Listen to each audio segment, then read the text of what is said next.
ప్రజలకి సేవ చేసేటటువంటి కార్యక్రమాల్లో ఎక్కడ ఎటువంటి వెనకడుగు వేయకుండా ఆంధ్రప్రదేశ్ రాష్ట్రానికి సంపూర్ణమైనటువంటి మద్దతు కేంద్ర ప్రభుత్వం నుంచి కూడా లభిస్తుంది.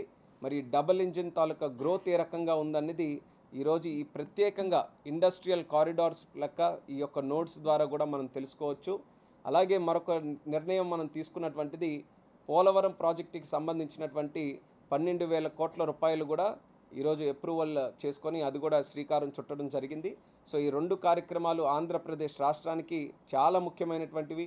గతంలో కూడా చంద్రబాబు నాయుడు గారు పోలవరం ప్రాజెక్టును పూర్తి చేయాలన్న ఆలోచనతో ఎంతో కృషి చేసి 2014 నుంచి 19 వరకు ప్రాజెక్ట్ని సుమారు 74% వరకు పూర్తి చేస్తే జగన్మోహన్ రెడ్డి ప్రభుత్వం వచ్చిన తర్వాత ఆయన తీసుకున్నటువంటి తప్పుడు నిర్ణయాల వల్ల ఈరోజు ప్రాజెక్టు కూడా పూర్తిగా వెనక్కి వెళ్ళేటటువంటి పరిస్థితి ఏర్పడింది. మళ్ళీ దాని తాలూకా ప్రత్యేకత తెలుసుకొని మరి కేంద్ర ప్రభుత్వం రాష్ట్ర ప్రజల్ని దృష్టిలో పెట్టుకొని అది ఒక కేంద్ర ప్రభుత్వం ప్రాజెక్టు కాబట్టి దాని మీద కూడా సానుకూలంగా స్పందించి ఇమీడియట్గా దానికి కూడా ఈరోజు క్యాబినెట్ ద్వారా అప్రూవల్ చేసి 12,000 కోట్ల రూపాయలు శాంక్షన్ చేయడం జరుగుతుంది. వీలైనంత త్వరగా చంద్రబాబు నాయుడు గారి తాలూకా ఆలోచన ఏంటంటే నవంబర్ కల్లా మనం పనులు అక్కడ తిరిగి స్టార్ట్ చేయాలి. సీజన్ మనకి మళ్ళీ వర్షాకాలం వచ్చే ముందే చాలా వరకు కూడా అక్కడ ఉన్నటువంటి కన్స్ట్రక్షన్ మనం స్టార్ట్ చేసి ప్రోగ్రెస్ని మనం ముందుకు నడిపించాలనే ఆలోచనతో చంద్రబాబు నాయుడు గారు కూడా పెద్ద ఎత్తున ఆ యొక్క ప్రాజెక్టు మీద కూడా మళ్ళీ తిరిగి దృష్టి పెట్టడం వల్లే ఇవన్నీ కూడా సాధ్యమయ్యాయని కూడా ఈరోజు గర్వంగా ఈ సందర్భంగా తెలియజేసుకుంటున్నాను.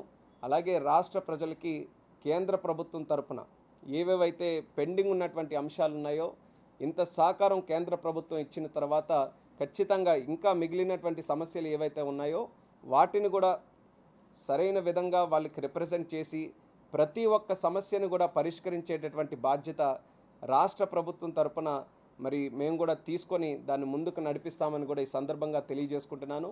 కేంద్ర ప్రభుత్వానికి మరి ముఖ్యంగా ప్రధానమంత్రి నరేంద్ర మోదీ గారికి అలాగే ఫైనాన్స్ మినిస్టర్ నిర్మలా సీతారామన్ గారు ఆవిడ కూడా ప్రత్యేకమైనటువంటి శ్రద్ధ ఆంధ్రప్రదేశ్ పట్ల పెట్టి ఏవైనా సమస్యలు వస్తే మరి ఆ రాష్ట్రానికి ఈరోజు అభివృద్ధి చాలా అవసరం, రాష్ట్రానికి సహకారం చాలా అవసరం అనే ఆలోచనతో ఆవిడ కూడా ప్రత్యేకమైనటువంటి దృష్టి కూడా పెట్టడం జరుగుతుంది. కాబట్టి వాళ్ళకు కూడా ప్రత్యేకమైనటువంటి ధన్యవాదాలు ఈరోజు ఈ క్యాబినెట్ ద్వారా పాస్ చేసినందుకు నా తరపున తెలియజేసుకుంటున్నాను.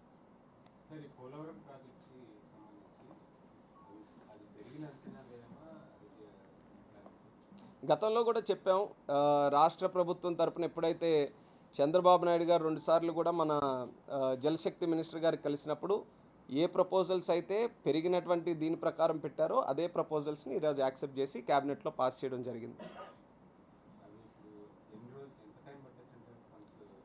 అంటే ప్రొసీజర్లో అయితే మనం ఏదైతే తొందరగా జరగాలని అనుకున్నామో ఆ స్పీడ్ మీదే ఈరోజు క్యాబినెట్లో కూడా పాస్ అయింది. కాబట్టి మనం అనుకున్నటువంటి స్పీడ్లోనే నవంబర్లో పనులు గ్రౌండ్ చేయాలని ఏదైతే అనుకుంటున్నామో ఆ టైం కల్లా ఖచ్చితంగా ఈ ప్రాసెస్ అంతా లైనప్ అవుతుంది. మిగిలింది మనం ఎక్విప్మెంట్ అక్కడ తెచ్చుకోవడం, ఆ ప్రాసెస్ని స్టార్ట్ చేయడం. మనం మెయిన్గా నవంబర్ కల్లా అక్కడ గ్రౌండ్లో పని స్టార్ట్ చేయాల్సిందిగా మనం టార్గెట్ చేసుకొని ముందుకెళ్తున్నాం. ఆ టైం లైన్ చూసుకుంటే ఈ టైం లైన్ సరైన విధంగా మనకి సరిపోతుంది. Yes new diaphragm.